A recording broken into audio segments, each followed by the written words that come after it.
오늘 본문을 통해서 누가 능히 서리요 라는 제목으로 말씀의 은혜를 같이 나누겠습니다. 여러분, 이 세상은 점점 더 혼란스러워 갑니다.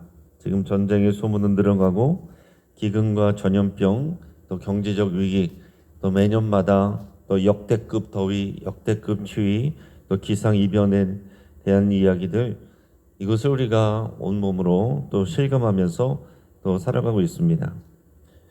우리가 살아가는 이 시대가 마치 정말 요한계시록에서 말하는 심판의 장면 같다, 이렇게 느껴지지 않습니까?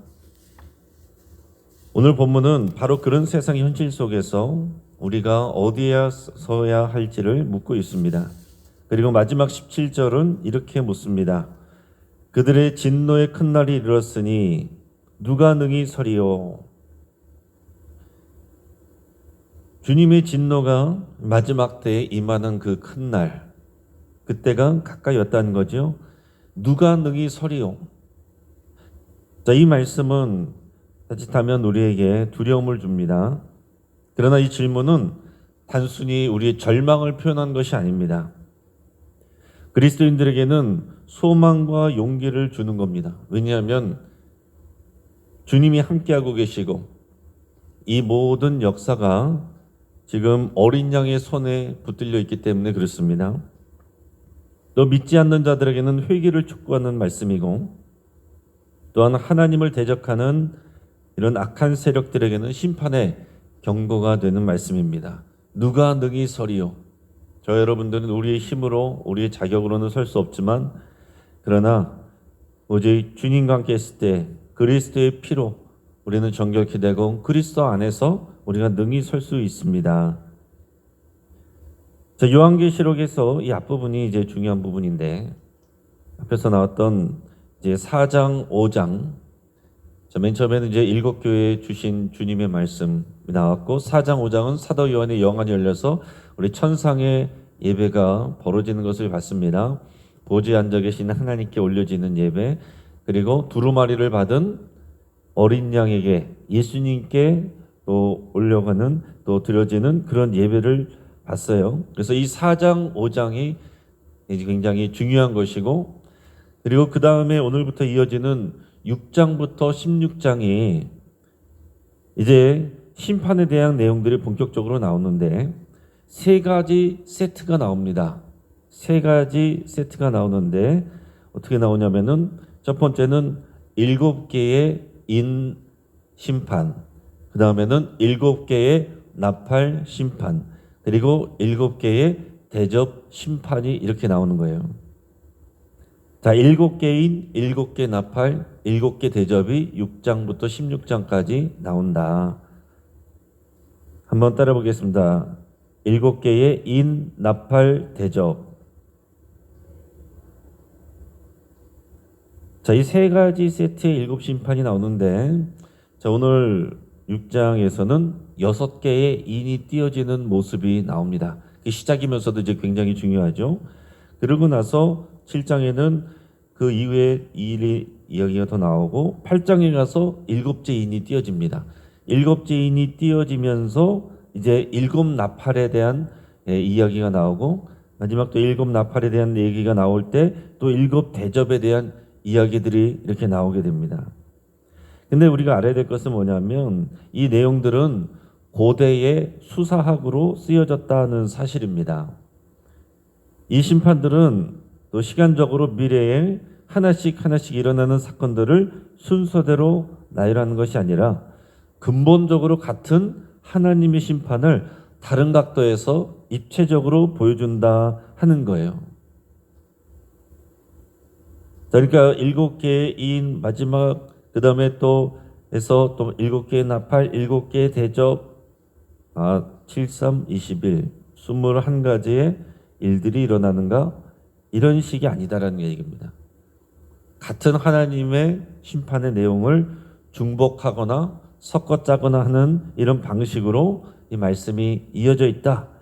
이 심판의 내용이 이어져 있다. 그렇게 생각을 하시면 되고, 수사학적으로 그러니까 이런 겁니다. 요점을 되풀이해서 또 요약하는 방법을 사용하고 있다라는 거죠. 그래서 이것을 나선형 구조로 돼 있다, 이렇게 표현하는 경우도 있고요. 이런 겁니다. 마치 한 그림을 보여준 후에 더 고감도의 렌즈를 사용해서 높은 해상도로 더 자세히 보여주는 것과 같다. 뭐 이런 것입니다. 자, 사도 요한이 두루마리를 받으시고 보좌에 앉아 계신 어린 양을 바라봅니다. 이 어린 양 예수 그리스도가 7인 중에서 오늘 본문에서 6개의 인을 떼는 장면이 보여집니다. 자, 인이란 것은 이 두루마리를 이제 봉합할 때 거기다가 이제 촌농 같은 것을 이렇게 떨어뜨려서 이제 봉하는 것을 말하잖아요.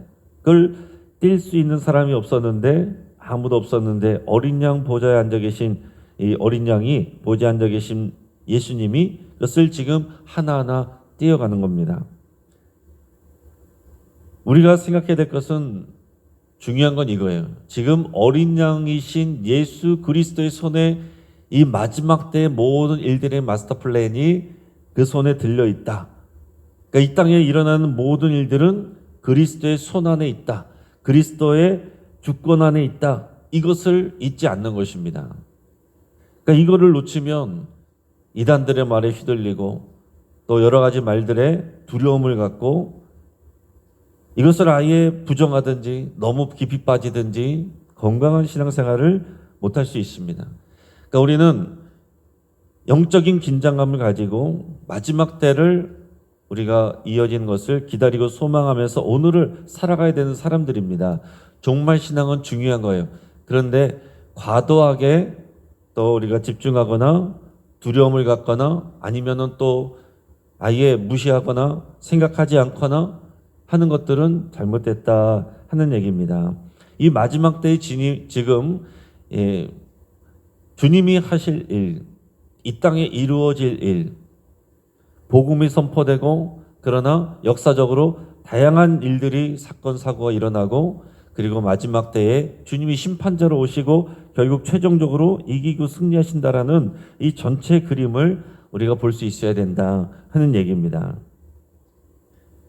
자, 예수님이 이 세상에 지금 역사와 심판의 열쇠를 들고 계신다 하는 얘기. 그러니까 어떤 정치 권력도 어떤 이단도 어떤 악한 세력도 아니라 어린 양이 역사의 주관자가 되시고 역사를 인도하신다 하는 것을 우리가 마음에 가져야 됩니다. 따라서 그 당시에 이 말씀을 전해 듣는 교회와 마찬가지로 우리는 두려움이 아니라 또 믿음과 담대함을 가져야 된다 하는 얘기예요. 자, 그러면서 이제 6인을 떼면서 일어나는 일들을 이제 내용들을 보여주고 있습니다. 먼저 1, 2절 본문의 1, 2절 말씀 같이 있습니다. 시작. 내가 보매 어린 양이 7인 중에 하나를 떼시는데 그때 내가 들으니 내 생물 중에 하나가 우레소리같이 말하되 오라 하기로 이에 내가 보니 흰 말이 있는데 그 탄 자가 활을 가졌고 면류관을 받고 나아가서 이기고 또 이기려고 하더라. 아멘. 자, 사도 요한이 보니까 어린 양 대신 예수님이 7인 중에 하나를 떼셨습니다. 첫째 인이 떼어졌어요. 그랬더니 네 생물 중에 보좌 옆에 있는 네 생물 중에 하나가 우레소리 같이 말하는데 오라 그랬습니다. 그러면서 그 소리가 나서 보니까 흰 말이 보였어요. 자, 이런 식으로 해서 넷째 인까지 이제 비슷한 장면이 이어집니다. 처음에 흰 말이 보여지는데 그 탄자, 흰말을 탄 자가 보여집니다. 근데 그는 활을 가졌고 면류관을 받고 나아가서 이기고 또 이기려고 하더라. 자, 이제 이건 모습이 흰 말을 탄 자가 뭔가 지금 싸움을 하면서 뭔가 이기고 승리하고 그러면서도 계속해서 이기려고 한다라고 그랬습니다. 자, 이것을 우리의 전통적인 해석으로는 복음이 전파되는 과정으로 해석을 합니다. 그러니까 복음이 전파된 이 흰말을 탄 자, 뒤에 나중에 가서 흰말을 탄 이가 나타나는데 거기에서는 이제 예수님을 상징하는 것이고 여기서는 예수님을 말하는 게 아닙니다. 내 흰말을 탄 자 하면은 앞뒤를 똑같이 해서 다 해석하고 이런 식으로 하면은 성경 해석이 꼬여버려요. 여기서는 또 역사 속에서 일어날 일들을 보여준다라고 할 수가 있는데 이 흰말을 탄 사람이 면류관을 쓰고 또 전쟁에서 이기고 승리하는 모습을 보여주고 있다라고 그랬고, 말씀드린 것처럼 이것을 전통적으로는 복음이 전파되는 과정을 보여준다, 이렇게 얘기할 수 있습니다. 자, 그러나 세대주의론자들은 이것을 적그리스도의 출현으로 보기도 합니다. 적그리스도의 출현. 그러니까 해석이 완전히 상반되게 되는 거죠. 그리고 신천지 같은 경우에는 이것을 교주 이만희의 출현으로 해석을 합니다. 그래서 이단들의 공통적인 특징은 요한계시록을 가지고 자기들 식으로 마음대로 해석을 하고, 자기의 교주가 그 흰말을 탄 자다, 뭐 이런 식으로 해석을 많이 합니다. 그래서 이단들은 공통적으로 자신들의 흰말을 타고 있는 사진들을 크게 찍어가지고 성도들에게 막 많이 보여주고, 요한계시록에 또 이기는 자, 또 흰말을 타고 오는 자, 그게 우리 교주다, 이렇게 설명하는 경우들이 많습니다. 자, 두 번째는 3절 4절 내용인데, 여기서는 이제 붉은 말이 나옵니다. 붉은 말이 나왔어요. 그래서 4절을 한번 같이 읽어보겠습니다. 이에 다른 붉은 말이 나오더라. 그 탐자가 허락을 받아 땅에서 화평을 제하여 버리며 서로 죽이게 하고 또 큰 칼을 받았더라. 이게 그냥 봐도 이것은 어떤 전쟁의 시기구나 하는 느낌이 오죠. 칼과 죽임, 또 평화를 제거하는 전쟁의 시대가 도래한다라는 얘기예요. 역사적으로 다양한 전쟁의 일들이 있었고, 또 지금도 전쟁이 일어나고 있고, 또 다가올 전쟁도 있을 겁니다. 이 세상에는 참된 평화가 없습니다. 모든 전쟁이 종식되는 것은 그 마지막 때의 전쟁 후에 오직 예수 그리스도가 가져오는 그 평화만이 진정한 평화가 됩니다. 자, 첫째 인을 떼니까 흰말이 나왔습니다. 두 번째 인을 떼니까 붉은 말이 나왔습니다. 세 번째 인을 떼니까 5절 6절에 나오는 것은 검은 말이 나오면서 기근과 불평등의 시대가 된다고 이렇게 말하고 있어요. 5절 6절 같이 읽어볼까요? 셋째 인을 떼실 때 내가 들으니 셋째 생물이 말하되 오라 하기로, 내가 보니 검은 말이 나오는데 그 탄자가 손에 저울을 가졌더라. 네가 네 생물 사이로부터 나는 듯한 음성을 들으니 이르되, 한 데나리온의 밀 한 대요 한 데나리온의 보리 석대로다. 또 감람류와 포도주는 해치지 말라 하더라. 아멘. 자, 이것은 무슨 얘기냐면, 밀 한 대에 이 데나리온을 준다. 한 데나리온은요, 은전의 또 호칭인데 하루 품삯이라고 보면 됩니다. 하루 품삯. 그러니까 요즘에 일일 노동자가 하루 일하면은 일당을 대략 얼마 정도 받습니까? 한 15만 원에서 또 많이 받는 분들은 한 20만 원까지도 받는 걸로 알고 있는데, 한 데나리온이 이제 그 정도 되는 거예요. 근데 하루 종일 일해서 하루 품삯을 받은 것으로 벌 수 있고 살 수 있는 게 뭐냐면은, 여기서 뭐라고 그랬습니까? 그 데나리온으로 밀 한 대를 산다. 하루 온종일 일해서 살 수 있는 게 밀 한 대입니다. 그만큼 큰 기근이 일어난다는 거예요. 근데 뒤에 보니까 기름과 포도주는 해치지 말라고 그래요. 기름과 포도주를 먹는 사람은 부유층이죠. 이것을 마음대로 먹을 수 있는 부유층은 또 있단 말이에요. 그러니까 이 얘기는 뭐냐면, 부자들의 특권은 유지된다는 얘기고, 경제적 불평등이 심해진 그런 모습을 보여주고 있다는 얘기입니다. 자, 경제적 불평등이 심화되는 것은 하나님의 뜻이 아닙니다.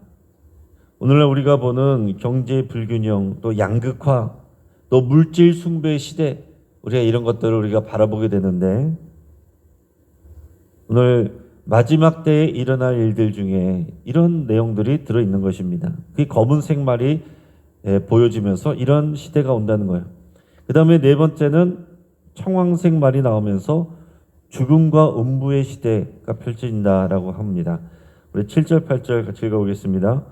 넷째 인을 떼실 때에 내가 넷째 생물의 음성을 들으니 말하되 오라 하기로, 내가 보매 청황색 말이 나오는데 그 탄자의 이름은 사망이니 음부가 그 뒤를 따르더라.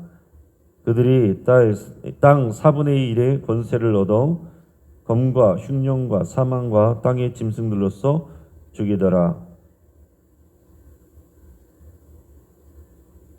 자, 사망 그리고 음부, 원어로 하면 이제 하데스라고 그러는데, 그 음부란 것은 그 당시에 고대 유대인들이 생각할 때 죽은 사람들이 가는 곳, 이곳을 음부라고 생각했어요. 이 땅 밑에 사람이 죽으면 땅에 묻으니까 사람이 죽으면 땅 밑으로 그 죽음의 세계로 간다, 이렇게 생각을 했어요. 그게 음부가 이 땅 밑에 있다, 이렇게 생각을 했습니다. 근데 그들이 땅 4분의 1의 권세를 얻어서 4분의 1이 사망을 하게 되고 죽는 그런 상황들이 펼쳐진다는 거예요. 근데 검과, 그러니까 칼이죠. 그러니까 전쟁을 통해서 또 흉년, 또 사망과 땅의 짐승들로서 죽임을 당한다, 죽이더라, 이런 상황이 온다라고 말하고 있습니다. 그러니까 이제 이것은 인간이 통제하기 어려운 그런 전쟁과 또 기근과 또 전염병과 이런 일들이 몰려와서 인구의 4분의 1이 죽는 이런 일들이 일어난다라는 겁니다. 하나님 없이 살아가는 인류의 종말이 이제 이런 모습이다라고 이제 경고를 하고 있는 것입니다. 자, 이렇게 네 번째 인까지는 이 한 마리의 말이 이렇게 나오는 것을 보여줬는데, 다섯째 인하고 여섯째 인은 좀 다릅니다. 다섯째 인을 띄었을 때는 이제 순교자들의 외침이 나와요. 우리 9절에서 11절까지 한번 같이 읽겠습니다. 다섯째 인을 떼실 때에 내가 보니 하나님의 말씀과 그들이 가진 증거로 말미암아 죽임을 당한 영혼들이 제단 아래에 있어 큰 소리로 불러 이르되 거룩하고 참되신 대주제여 땅에 거하는 자들을 심판하여 우리 피를 갚아주지 아니하시기를 어느 때까지 하시려 하나이까 하니 각각 그들에게 흰 두루마기를 주시며 이르시되 아직 잠시 동안 쉬되 그들의 동무 종들과 형제들도 자기처럼 죽임을 당하여 그 수가 차기까지 하라 하시더라. 아멘. 자, 앞에서 말하는 이런 내용들을 통해서 처음에는 복음이 선포되고, 그러나 핍박도 일어나는 것입니다. 복음이 선포되는데 핍박이 일어나고 순교자들도 많아지고 있어요. 제단 아래에 죽임을 당한 사람들이 있다는 거예요. 하나님의 말씀과 증거로 죽임을 당한 자들, 주의 말씀을 전하고 선교하다가 복음 전하다가 죽임을 당한 순교자들이 있다는 거예요. 근데 그들이 한탄을 하면서 이렇게 말합니다. 거룩하고 참되신 대주제여 땅에 거하는 자들, 그러니까 이 하나님의 백성들을 핍박하는 그런 사람들을 심판하셔서 우리의 억울한 피를 갚아주십시오. 왜 그런 일들이 일어나지 않습니까? 어느 때까지 이렇게 될 것입니까? 이렇게 탄식하고 있는 거예요. 자, 우리는 그런 생각을 하죠. 복음을 전하고 주의 일을 하는 사람들이 핍박을 받습니다. 순교자들이 생깁니다. 하나님이 돕지 않으신 것처럼 보여요. 하나님이 살아계신다면 어떻게 그럴 수가 있어? 그럴 수가 있지만은 이 땅은 하나님을 대적하는 이 세상이고 공중권세 잡은 자의 영향력이 있는 곳이기 때문에 순교자들이 일어나고 핍박도 일어납니다. 그리고 실제로 기독교 역사에 많은 핍박들이 일어났고 수많은 순교자들의 피가 뿌려졌습니다. 그런데 하나님께서 어떻게 하시냐면 그들에게 흰 두루마기를 입혀주신대요. 그러니까 영광의 옷을 입혀주시면서 위로를 하십니다. 그러면서 하시는 말씀은 이것입니다. 잠시만 더 기다려라. 잠시만 기다려라. 하나님의 심판이 능력이 없어서 안 일어나는 게 아니고 늦어지는 것이 아니고 때가 아직 이르지 않았다는 거예요. 오래 참으시는 자비의 시간이다 라는 것을 말씀해 주신 거고, 이 순교자들의 피가 충분히 채워질 때까지 잠시만 더 기다려라. 그러니까 여러분, 우리는 이것을 알아야 됩니다. 주님이 오실 때가, 마지막 때가 다가올수록 이런 핍박과 어려운 일들도 더 일어나지만, 그러나 그 때가 차기까지 주님이 기다리시고 한 사람이라도 더 구원받기를 원하시고 그 때가 오면 하나님의 심판이 이루어진다 하는 거예요. 그러니까 그 당시에 핍박받는 사람들이 이런 말씀을 받을 때 절망을 느끼겠습니까? 위로를 받겠습니까? 요한계시록은 교회들에게 보내는 편지입니다. 위로와 소망을 주는 거예요. 순교자들도 지금 생겨나지만 하나님이 흰두루마리를 입혀주신다. 조금만 참아라. 이렇게 말씀하시는 겁니다. 그리고 마지막에서는 이제 여섯째 인을 띠면서 최후의 심판 전에 우주적인 경고들이 일어날 거다. 그렇게 얘기를 합니다. 뭐 지진이 일어나고 해와 달이 어두워지고 하늘이 말리고 산과 섬이 이동하고 이런 자연재해와 또 초자연적인 이런 일들이 일어날 것이다 라는 겁니다. 또 왕이나 종이나 자유자나 또 모두 피할 수 없는 심판 앞에 두려워하며 숨게 된다 라고 말하고 있습니다.